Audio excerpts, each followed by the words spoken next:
Welcome to the New England Journal of Medicine at the annual meeting of the European Society for Medical Oncology.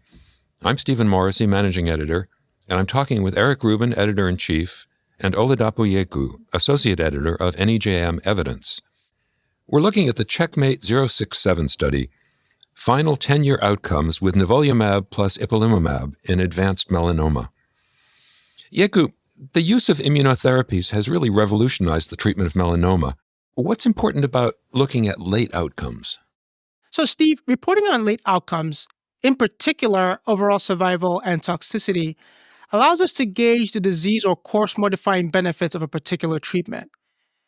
In particular, in a disease such as melanoma, where there is rapid therapeutic development and testing of which drug should be used as first line, long-term outcomes such as these will be important to ensure that new combinations are not simply replacing older regimens based on short-term outcome results. On another note, we know that the highest risk of recurrence is usually within the first 2 years, and this risk continues to decline over time, particularly as you approach and cross the 5-year mark. Efficacy data that extends out to 10 years highlight some of the patients who have likely been cured by these treatments.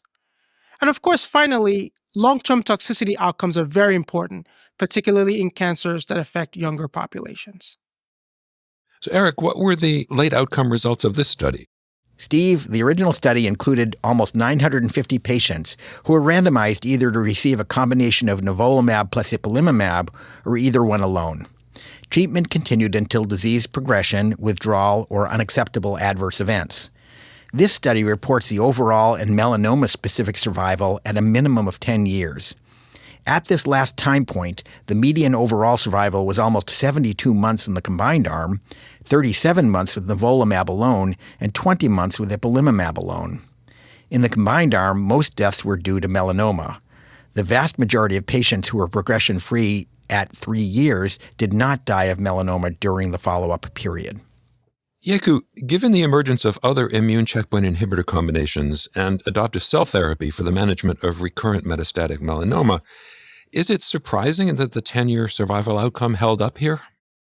I think this speaks to the importance of picking the best possible first-line therapy and the effect this can have on time to next therapy. Patients treated with the Nivolumab and Ipilimumab combination had a median time to subsequent therapy of over 120 months, compared to 24 months with Nivolumab and 8 months with Ipilimumab. The effect of this degree of lead time on overall survival is really hard to close with subsequent therapy.